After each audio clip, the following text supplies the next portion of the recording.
người đã quay trở lại với kênh của Quỳnh Trần GB và cuộc sống ở Nhật. Hôm nay thì Quỳnh sẽ ăn pizza hải sản và tôm rang muối ớt. Theo nhu cầu của mọi người thì hôm nay Quỳnh sẽ chia sẻ món này cho mọi người nha. Quỳnh làm thì rất là đơn giản luôn. Ở đây Quỳnh chuẩn bị là 1 kg tôm. Quỳnh mua về thì Quỳnh cắt bỏ đi cái phần rau của nó bởi vì nó quá dài nha mọi người. Phía bên đây thì Quỳnh chuẩn bị là 3 cây sả mình cắt sợi ra, một ít gừng và ớt sắc sợi luôn, thêm là hành tỏi nữa ha. Quỳnh sẽ cho vào đây là bột bắp nha mọi người. Mọi người có thể thay thế bột bắp bằng là bột chiên giòn cũng được, nhưng mà mình có cái nào mình làm cái đó cũng được nha. Mình cho vào đây một ít, rồi sau đó Quỳnh sẽ xóc tôm lên nha mọi người. Đó, mình xóc tôm lên ha, xóc tôm lên. Phía bên đây thì Quỳnh bắt một cái chảo dầu nha mọi người. Dầu nóng rồi thì Quỳnh sẽ cho tôm vào chiên. Mình vũ cho nó ra bớt mấy cái bột nha. Tôm hôm nay Quỳnh mua là nó tương đối bự á, cho nên là 1 kg thì nó chỉ được có vài con thôi mọi người, chứ không có nhiều.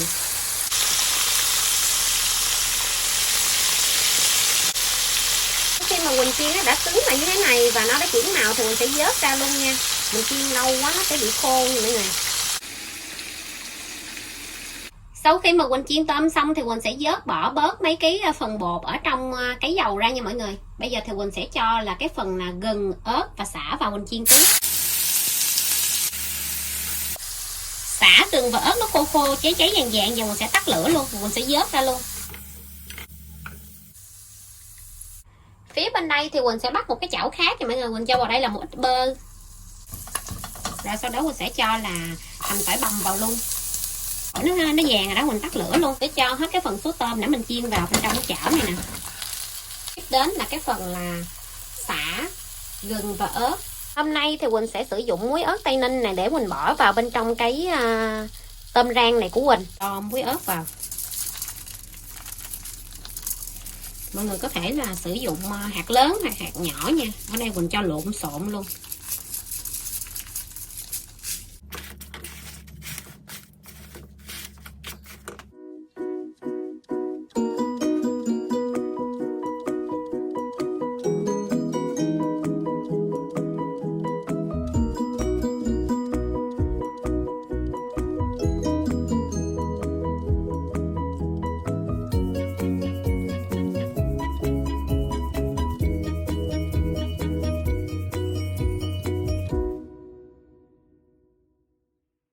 Xin chào cô chú, xin chào các bạn, xin chào. Thì cái món ngày hôm nay Quỳnh cũng đã chuẩn bị xong hết rồi mọi người. Bây giờ mời mọi người ăn chung với Quỳnh nha. Hôm nay thì bánh pizza này Quỳnh mua, bây giờ Quỳnh sẽ cắt ra nha. Thì Quỳnh bỏ lên trên cái gì Quỳnh ta, trong lò của Quỳnh, nó Quỳnh nướng sơ lại. Cái này là cái gì Quỳnh ta, cái này là cây kéo để cắt.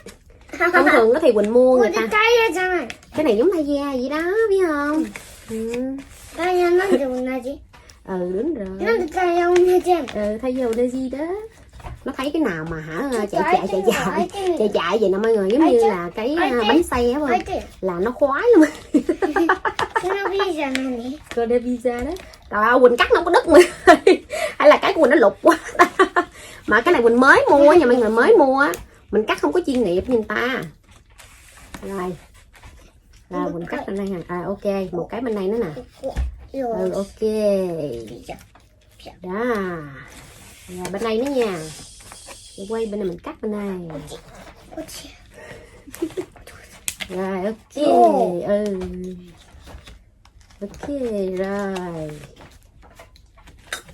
Rồi mày lấy cho Sa trước nha. Bây giờ mình sẽ lấy cho Sa miếng ăn trước nha mọi người. Rồi ok. Đây. Sa cầm nguyên miếng lên, vậy Sa để lên miệng Sa ăn nè, cầm lên. Rồi bây giờ mời mọi người ăn chung với hai mẹ con Quỳnh nha. Thì hôm nay mua cái bánh này mỗi thứ mình ăn một ít nha mọi người, tại vì cái bánh này một người ăn không có hết mọi người ơi. Mà hôm nay mình làm món tôm không thì ăn thấy cái mâm nó buồn. Mizu một ôi uống nước trà mà kêu ngon mọi người. Thằng để xạo dễ sợ. Mình cắt chưa có đứt lắm. Trời ơi.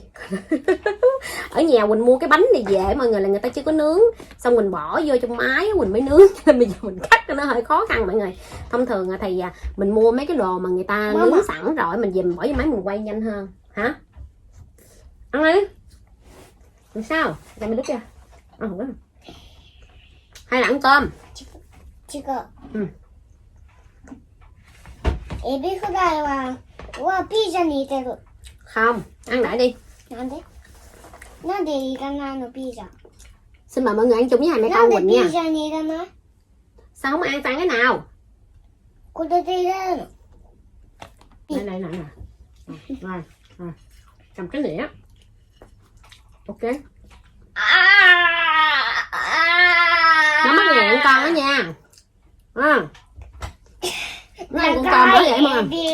Con tôm nó bự á. Sao ơi, sao ồn quá nha, sao có ăn không? Hả?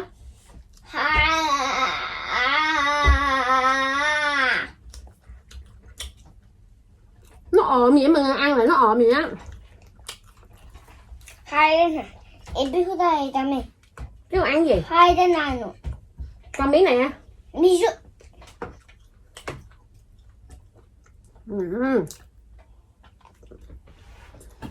Cái bánh pizza này á, Quỳnh nói là Quỳnh chia sẻ với mọi người cách làm á, để vài bữa nữa Quỳnh chia sẻ với mọi người.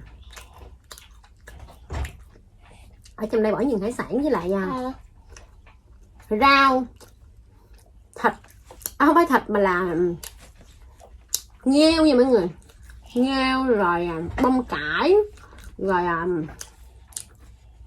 ô liu màu đen đen nè mọi người, màu đen đen là ô liu nha.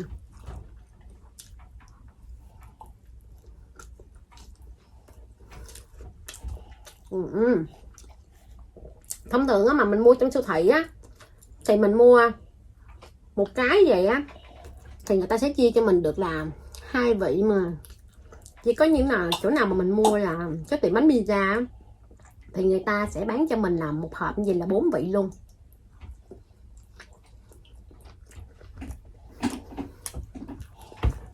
Với hôm nay là với như hôm qua Quỳnh cũng có nói với mọi người á là Quỳnh lãnh lương YouTube xong á là Quỳnh sẽ ủng hộ miền Trung Việt Nam á mọi người. Thì hôm nay mình cũng nói để chia sẻ với mọi người luôn. Thì mọi người cũng biết rồi đó, việc làm từ thiện á mình làm ít làm nhiều không làm gì mọi người. Hay là người ta cũng đem ra, người ta hay nói này nói kia đó. Cho nên khi mà Quỳnh làm á, lý do tại sao mà Quỳnh không có dám kêu gọi mọi người cùng làm chung với Quỳnh thành một cái quỹ để mình làm nha mọi người. Cho nên Quỳnh làm mình ơn Quỳnh. Tại vì làm vậy á, người này nói ra người kia nói vào, nhiều lúc thật sự là rất là nhức cái đầu nha mọi người. Và hôm nay thì Quỳnh cũng chia sẻ với mọi người là Quỳnh đã nhờ người nhà của Quỳnh đi chuyển khoản cho 2 nơi. Đó là một nơi là chị Thủy Tiên nha mọi người, và nơi thứ hai đó là Mặt trận Tổ quốc Thừa Thiên Huế.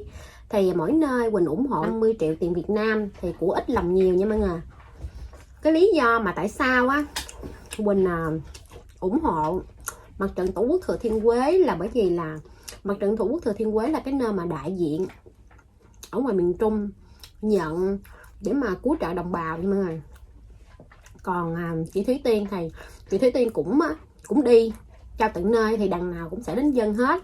Thì Quỳnh rất là tin tưởng nhà nước Việt Nam mình sẽ làm tốt cái đợt mà thiên tai này để giúp đỡ những người có hoàn cảnh khó khăn ở miền Trung Việt Nam mình. Mọi người cũng giống như là đợt trước khi mà cái đợt mà Covid với mọi người, nó mới bắt đầu mà nó lan ra rất là nhiều nước á, thì Quỳnh cũng đã gửi một ít về Việt Nam để mà giúp đỡ mọi người. Thì Quỳnh cũng thấy là mình không có thể nào mà mình không công nhận thì nhà nước Việt Nam mình đã làm rất là tốt cái công tác mà phòng chống dịch đó, để cho dân mình có được một cuộc sống là không phải suy nghĩ nha mọi người, không phải lo nghĩ về dịch bệnh. Quỳnh nói thật á, Quỳnh ở Nhật như vậy mọi người, nhưng mà bệnh thì rất là nhiều. Mình không có còn mà mình giống như là mình không có an tâm mà mình đi ra ngoài, rồi mình không có an tâm mà mình đi đến những khu vui chơi rồi khách sạn này nọ kia giống như bên Việt Nam nha mọi người. Cho nên Quỳnh rất là tin tưởng. Bây giờ mình thấy bên Việt Nam bây giờ số người bệnh rất là ít luôn, cho nên đợt này Quỳnh cũng rất là tin tưởng, cho nên Quỳnh mới chia ra làm 2 nơi như vậy. Thì Quỳnh biết á Thì cái số tiền mình giúp á, thì nó rất là nhỏ, nhưng mà không có đáng là bao nhiêu á. Cũng giống như mọi người cũng thấy rồi đó, chị Thủy Tiên chỉ đi rất là nhiều hộ gia đình, mỗi hộ gia đình thì chỉ cho là 8 triệu, 10 triệu hoặc là có thể hơn nữa, cho nên số tiền của Quỳnh tính ra nó cũng có là bao nhiêu, mọi người, nó là hạt bụi luôn, nó là cát hạt bụi luôn mọi người. Thì Quỳnh cũng mong là cái số tiền nhỏ nhỏ của Quỳnh sẽ có thể giúp được một vài ba cái hoàn cảnh gia đình khó khăn nha mọi người. Thì đợt dịch này mọi người, không phải đợt dịch này, thì cái đợt mà thiên tai này á, thì thiên tai thì qua đi, nhưng mà sau cái thiên tai này á, mọi người mới xây dựng lại, là dọn dẹp nhà cửa để mà chuẩn bị mà mình bắt đầu là chăn nuôi hoặc là bắt đầu trồng trọt mọi người. Thì cái số tiền đó nó không có đáng gì vô cái số tiền mà để người ta lấy đó làm vốn hết mọi người. Sao ngồi xuống? Cái số tiền này giống như là cái số tiền để cho người ta có tiền để mà ăn uống thôi mọi người, cho nên cái số tiền này cũng là không có bao nhiêu hết. Nếu như mà Quỳnh có tiền á, thì Quỳnh cũng sẽ muốn là làm nhiều hơn. Thì thật ra tại sao Quỳnh có được số tiền này, thì số tiền này cũng là cái số tiền mà Quỳnh làm YouTube, lãnh lương YouTube là cũng nhờ mọi người ủng hộ Quỳnh để Quỳnh có lương YouTube và giúp đỡ lại những người mà khó khăn ở tại Việt Nam Quỳnh. Thì Quỳnh cũng cảm ơn tất cả mọi người, vì có mọi người mà Quỳnh mới có được cuộc sống như bây giờ, cho nên Quỳnh cũng muốn trích một phần nhỏ ra để giúp đỡ mọi người thôi. Thì Quỳnh cũng cảm ơn mọi người rất là nhiều nha. Thì Quỳnh cũng chúc mọi người là thật nhiều sức khỏe và bình an luôn. Mong cho qua hết đợt dịch thôi nha mọi người. Nó không ăn bởi là nó ngồi vậy mọi người. Vậy á. Sao vậy không ăn? Hai rồi. Có thằng này. Rồi hết. Sao? Papa Bây giờ mình ăn cái tôm nha mọi người. Tôm á, hồi nãy Quỳnh làm á, mình có chừa ở đây cho nó mấy con mọi người. Quỳnh sợ mình bỏ sống ăn nữa hả? Mấy bài cô chú này đi. Bye bye cô chú. Mấy bài sao? Mấy bài phải đưa tay lên đàng hoàng. Mấy bài. Bye bye cô chú. Có nó ngồi vậy đó mà. Nó không ăn, nó đi. Bye bye. Mình chừa cho nó vậy mà nó không ăn nữa mọi người. Chứ không cho nó ăn mà. Mà nó không muốn ăn mà nó làm biếng ăn mọi người. Bye bye. Rồi cho nó đi. Bye bye. Bye bye. Rồi đi đi ba. Rồi nó ồn dễ sợ mọi người, nó không ăn mà nó ngồi nó phá mồi nữa. Rồi hiểu rồi. Mà mọi người thấy ngày nào Quỳnh cũng làm món này món kia ăn thay phiên nha mọi người, để cho nó có đủ sức. Mà nó không ăn là không ăn, mà nó nhất quyết không ăn nha mọi người. Quỳnh ép nó cỡ nào bắt đầu nó khóc lóc, nó dụi mắt dụi mũi, không biết con mọi người sao, chứ làm sao mà nó không ăn là bắt đầu nó dậm chân dậm cẳng dậm rồi. Nó nói tại sao nó phải ăn, tại vì nó không thích ăn mà tại sao bắt nó ăn mọi người. Cho nên nhiều lúc mệt mỏi nè.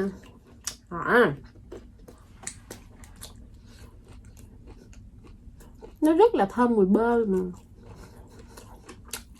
Thông thường á, nếu khi mà mình chiên xong á, mình đem ra mình bỏ lên mình chỉ xóc muối thôi, thì nó sẽ bị thiếu cái vị bơ. Và lý do tại sao khi để từ đầu mình không bỏ muối và để mà Quỳnh ướp cái tôm này trước khi chiên là bởi vì cái tôm này của Quỳnh mua là tôm biển nha mọi người, nó mặn nha. Mọi người ăn tôm xong thì mọi người ướp một chút xíu cũng được. Tôm biển nó mặn nha mọi người. Tôm này là tôm sú Nhật, nó hơi mặn. Trời, nó béo mọi người. Cái phần này ăn cũng được nhưng mà nó hơi bị sạm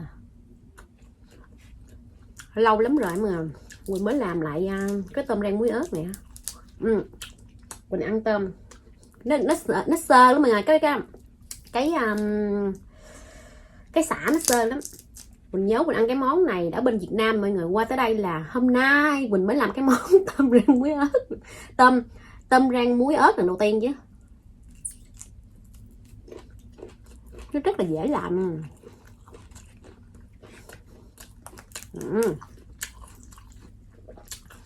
Cái lý do mà tại sao mà mình bỏ bột ở bên ngoài con tôm mình chiên á mọi người, cái thứ nhất là tôm mình chiên lúc nào nó cũng sẽ dính nước, Và khi có lớp bột lên á, mình có thể cho là bột bắp, bột chiên giòn, để cho khi mà mình chiên thì nó sẽ không bị văng nha mọi người, không bị văng dầu.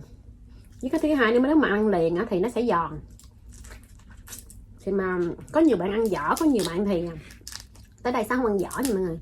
Nếu mà mọi người mua trúng cái con tôm mà nó nhỏ á, mọi người chiên theo kiểu này, mọi người nhai cả con luôn cũng được. Còn mình chiên kiểu này á,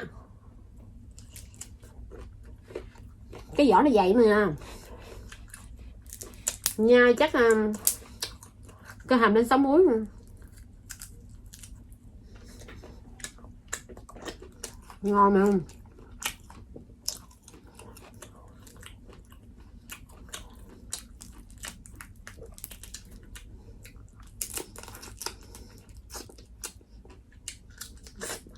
Mình ra mình làm cái muối ớt này cũng ngon mà.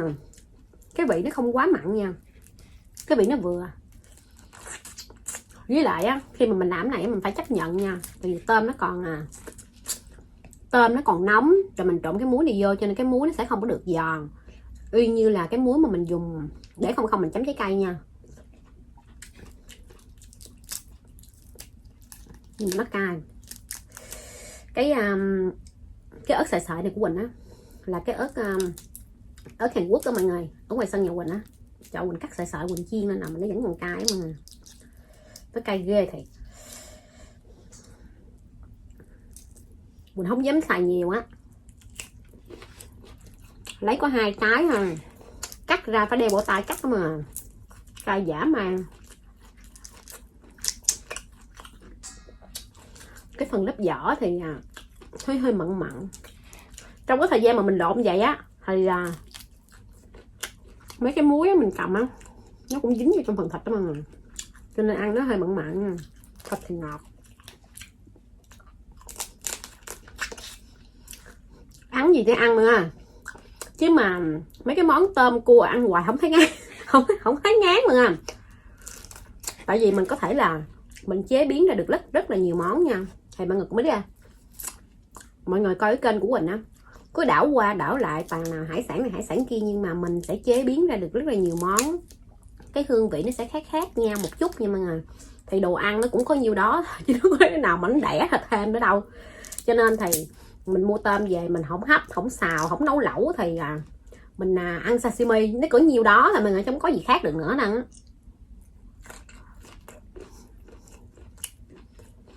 Với lại mình suy nghĩ rồi mình làm thêm được cái món gì nó lạ nữa.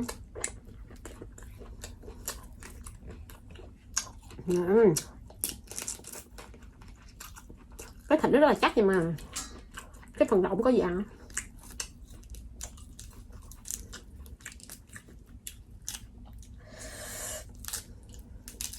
Ăn có 2 miếng pizza mọi người, chia cho sang miếng coi như là cái này được nửa một ổ đó, mà muốn no rồi đó mọi người, muốn no rồi đó.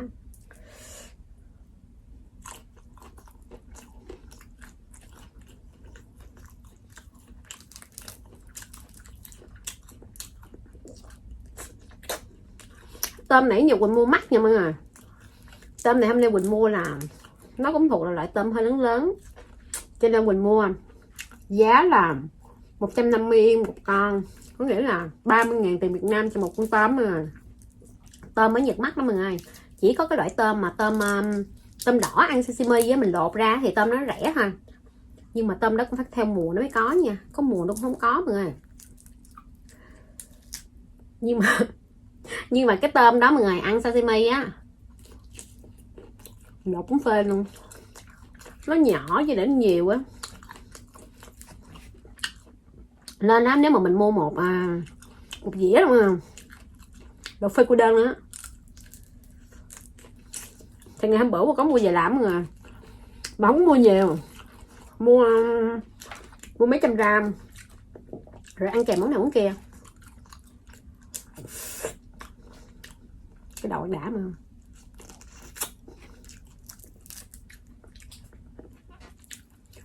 Thì cũng giống như hồi nãy Quỳnh có nói với mọi người á, Quỳnh á làm YouTube như vậy á, Quỳnh cũng chỉ mong là cuộc sống được đầy đủ, và thứ hai nữa là cũng có tiền để mà mình giúp đỡ người này người kia mọi người, chứ không mong gì hơn hết. Bởi vì hồi xưa á, mọi người có biết không, hồi xưa khi mà Quỳnh còn nhỏ, gia đình Quỳnh nó cũng khó khăn lắm mọi người. vất vả lắm. Mình cũng có kể cho mọi người nghe thời gian mà hồi xưa mà khi mình còn nhỏ, Quỳnh từng làm đi lượm bọc ni lông, đi lượm sắt, lượm mấy cái đồ phế liệu mà. Để làm gì? Để bán kiếm tiền mua bánh ăn. Tại sao? Là bởi vì nhà Quỳnh đâu có tiền đâu mọi người. Mẹ Quỳnh bán ngoài chợ, làm gì mà có tiền để cho mà Quỳnh ăn bánh như người ta mà. Cái tuổi thơ của Quỳnh á, nó cũng cực trần thân mà. Người ta thì người ta bằng tuổi Quỳnh khi xưa mà, đừng nói đâu xa, chị em dòng họ trong nhà Quỳnh á thì ở nhà phụ giúp gia đình dọn dẹp nhà cửa thôi mọi người. Còn Quỳnh á đi học về nha mọi người, là phải phụ mẹ dọn hàng, rồi xong mà nghỉ học thứ bảy chủ nhật đó mọi người. Đâu có được ở nhà mở không mà coi tivi đâu mọi người, đâu có chuyện đó đâu, có chuyện đó nha mọi người.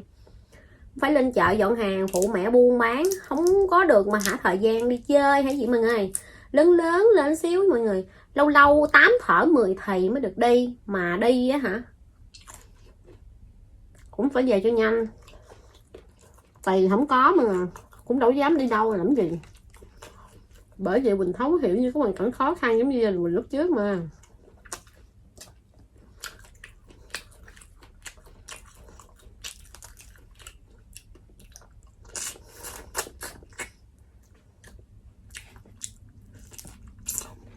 Thì lúc trước cũng có kể mọi người nghe đó, đi lụm sắt lụm bao ni lông, rồi xong rồi đi bán, bưng ra muốn đi bán, mọi người bán dạo, mọi người bị công an dí bị công an dí bán coi như bó rau muống đâu mọi người.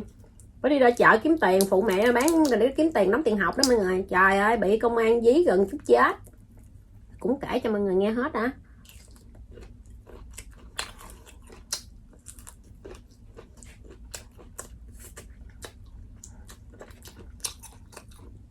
Bây giờ á thì bên Việt Nam á thì hầu như người ta đi siêu thị là nhiều mà, đi chợ cũng có, nhưng mà bây giờ người ta bán chợ là trong chợ vậy mọi người, chứ không phải bán giống như mẹ Quỳnh hồi xưa là bán lấn chiếm lòng lề đường, cho nên hồi xưa bị công an hốt hoài mà.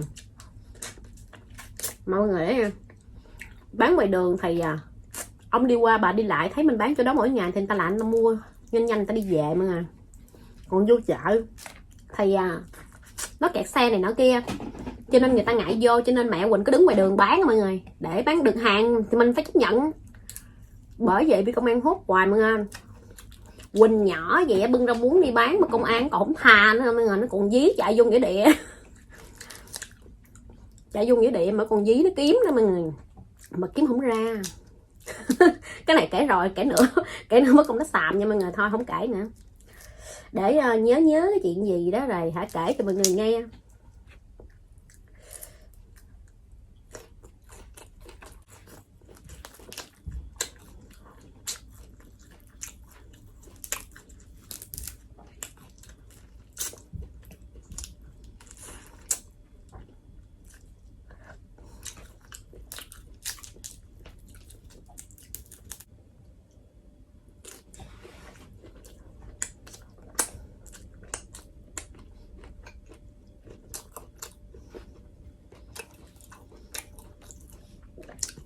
Ăn mà giờ còn được dạy con mà hết nữa.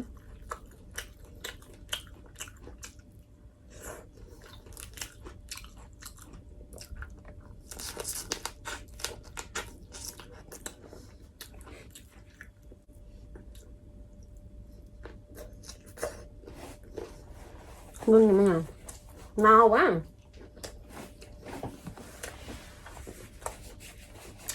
Ăn ngon thì mà lâu lâu ăn được mâm cơm rang muối ngon. Mọi người hãy thử làm theo cách của Quỳnh nha, bảo là không ngon không ăn tiền.